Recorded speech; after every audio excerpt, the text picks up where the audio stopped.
তাছাড়া শীত কম পড়তেছে, তাছাড়া আপনার এদিকে আলু একটু লামই হয়েছে না, ওই বৃষ্টির কারণে একটু লামই হয়েছে। সব থেকে মুন্সিগঞ্জের বড় চক কোনগুলো? চক তো বিক্রমপুরের মধ্যে মনে করেন বড় চক। চক না, এই শেষ যেখানে কি বড় চক আছে নাকি? না, এই চেয়ার বড় চক নাই।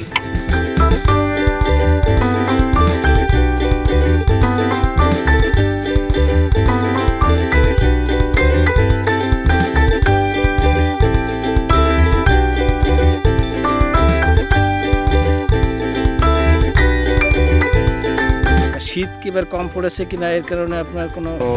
শীত তো 2-3 দিন ধরে পড়তেছে, আগে তো শীত আছে। মুন্সিগঞ্জের মধ্যে এই বিলে আর কি আলু ভালো হয়। কানি তো মনে করেন 1,80,000 2 লক্ষ টাকার মতো খরচ। আচ্ছা, কিন্তু আল্লাহ দিয়া গেলে লাভ হয় 20,000 50,000 কানিতে লাভ হয়। এখন পর্যন্ত আলুর অবস্থা খুব ভালো, আল্লাহ দিলে পজিশনও ভালো, গাছও ভালো। এটা বোঝা যাবে আর কিছুদিন পরে। কারণ আল্লাহর মধ্যে ভালো, গাছের পজিশন ভালো, আমাদের সব ক্ষেত্রে কোনো সমস্যা নাই, পজিশন ভালো আছে। তো হলো সব হলো ওষুধের ভিতরে, ওষুধ টাইম মতন দিতে পারলে মনে ক্ষেতের অবস্থা ভালো হইব, আবার গাছও ভালো হইব, ফলনও ভালো হইব।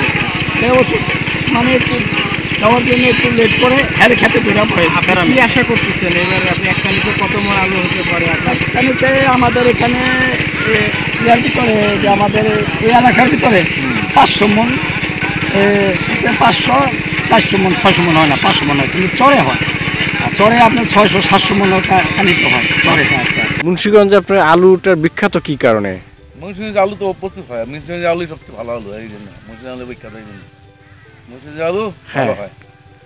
ভালো হয়। এটা কত আগে থেকে চাষের ইয়েটা? এই আলুর সৃষ্টি তো নেই, আলু যত বছর স্টার্ট হয় তত বছর আলু মুন্সিগঞ্জ আলু ভালো হয়, এই জন্য মুন্সিগঞ্জ আলুর নাম বেশি।